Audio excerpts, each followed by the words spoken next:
How's it going? This is Christian Day Talk with the Daily Caller. I'm here to talk to you today about Hillary Clinton's emails. So the first time we heard anything about these emails was through the FBI's investigation of Hillary Clinton's State Department email server. That was over a year ago. And the emails that were made public seemed fairly innocuous. There was a lot in there about yoga.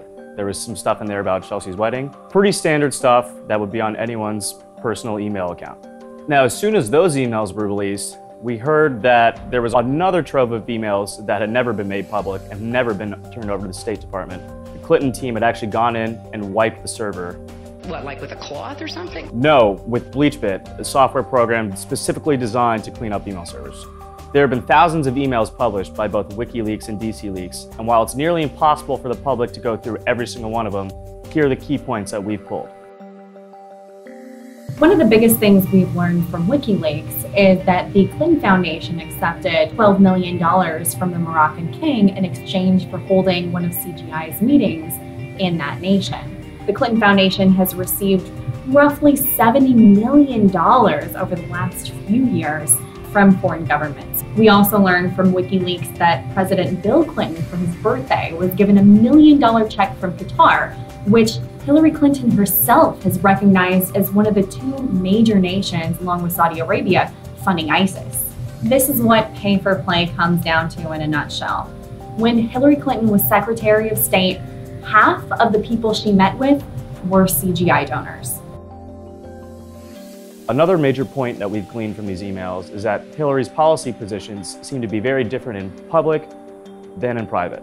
Case in point, in 2013, she gave a speech to a group of Latin American bankers down in Brazil, where she talked about wanting to have a global economy with open borders and open trade. Another speech she gave in 2013, this time in Chicago, to a group of prominent Jewish businessmen, she talked about how the FBI can't possibly vet all the Syrian refugees that are brought into the country.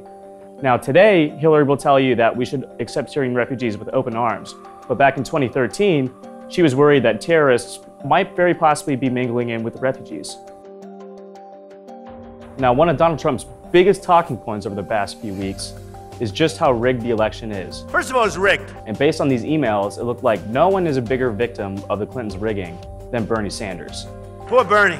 Despite Bernie's popularity among college-age voters, these leaked emails show that the DNC never gave him a fair shot at the nomination. They thought he was a hindrance. He was going to push Clinton too far left so that she couldn't actually match up with the Republican nominee down the line. And the DNC actively tried to block him from getting a nomination. Members of the media, including the New York Times, CNN, and MSNBC, all were seen fawning over Clinton and her campaign staff in some of these emails. Case in point, Donna Brazile actually leaked questions prior to the Democratic primary debate to Clinton's campaign. Of course, she's denied this in the interim, but the evidence is clear in the emails. Now, not only is the media colluding with Hillary, but key members of Silicon Valley are as well. Eric Schmidt, one of the former top dogs at Google, is seen in the emails asking John Podesta to be an actual advisor to the campaign. Additionally, Facebook's Sheryl Sandberg and Mark Zuckerberg have met with Podesta multiple times, all of which have been cataloged through the emails. Now, Obama and Hillary's other supporters think that we only care about these emails because she's a woman. That's not true. We care about them because she's vying for the most important position in the world.